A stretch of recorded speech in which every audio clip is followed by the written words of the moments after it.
Hello and welcome everyone. Thank you very much for tuning in. This is a screencast-matic presentation and recording for the part of the lesson that has us looking at the evolution of the media.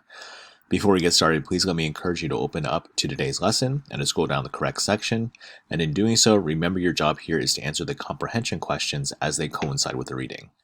Please remember that you can replay any part of this presentation for repetition, detail, and clarity later on. Let's go ahead and get started. By the end of today's lesson, you will be able to discuss the history of major media formats, compare important changes in media types over time, and explain how citizens learn for political information from the media. Let's go ahead and get started with the introduction. The evolution of the media has been fraught with concerns and problems. Accusations of mind control, bias, and poor quality have been thrown at the media on a regular basis. Yet the growth of communications technology allows people today to find more information more easily than any previous generation. Mass media can be print, radio, television, or internet news. They can be local, national, or international, and they can be broad or limited in their focus. The choices are tremendous. Let's start with the first section here on print media. Early news was presented to local populations through the print press. While several colonies had printers and occasional newspapers, high literacy rates combined with the desire of self-government made Boston a perfect location for the creation of a newspaper, and the first continuous press was started there in 1704. Newspapers spread information about the local events and activities, and the stamp tax of 1765 raised costs for publishers, however, leading several newspapers to fold under the increased cost of paper.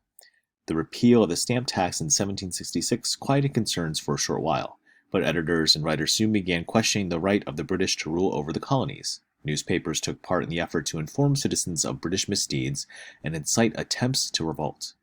Readership across the colonies increased to nearly 40,000 homes, and among a total population of 2 million. And daily papers sprang up in large cities too. So although newspapers united for a common cause during the Revolutionary War, the divisions that occurred during the Constitutional Convention of the United States' early history created change. The publication of the Federalist Papers, as well as the Anti-Federalist Papers, in the 1780s, moved the nation into a party press era, in which partisanship and political party loyalty dominated the choice of editorial content.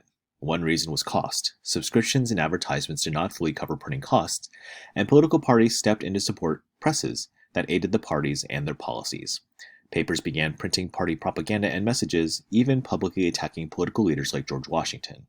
Despite the antagonism of the press, Washington and several other founders felt that freedom of the press was important for creating an informed electorate. Indeed, freedom of the press is enshrined in the Bill of Rights in the First Amendment. Between the years of 1830 and 1860, machines in manufacturing made the production of newspapers faster and less expensive. Benjamin Day's paper, the New York Sun, used technology like the linotype machine to mass-produce papers.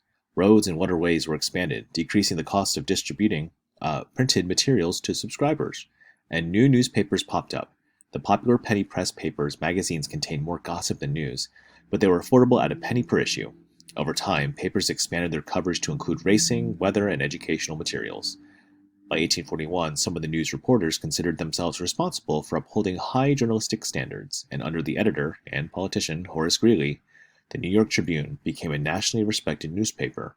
By the end of the Civil War, more journalists and newspapers were aiming to meet professional standards of accuracy and impartiality.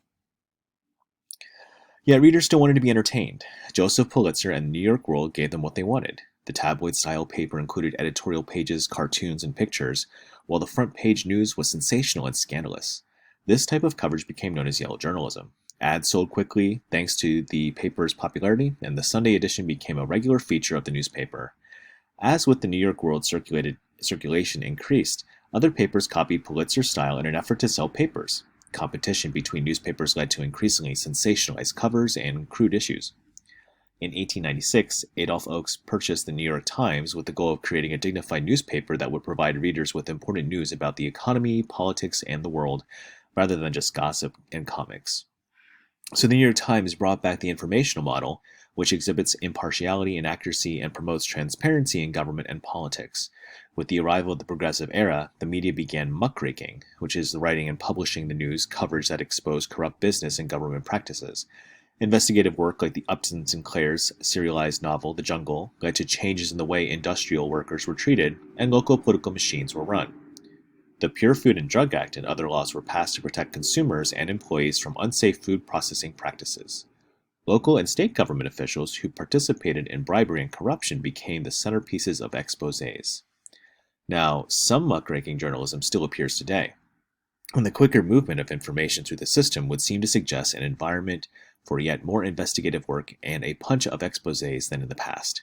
However, at the same time, there are fewer journalists being hired than there used to be. The scarcity of journalists and lack of time to dig for details in a 24-hour profit-oriented news model make the investigative stories rare.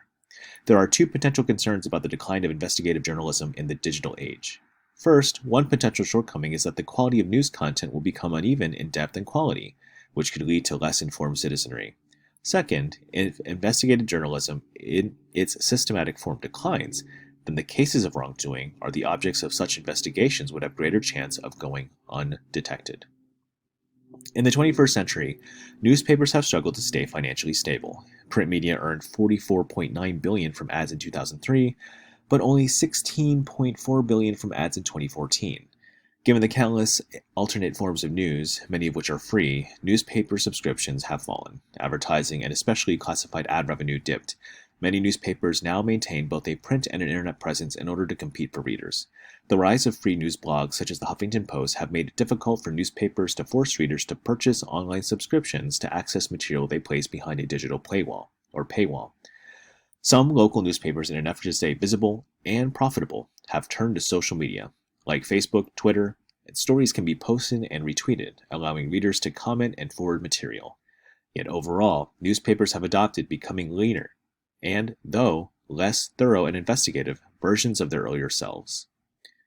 Okay, please proceed to the next part of the presentation to talk more about the radio as a form of media.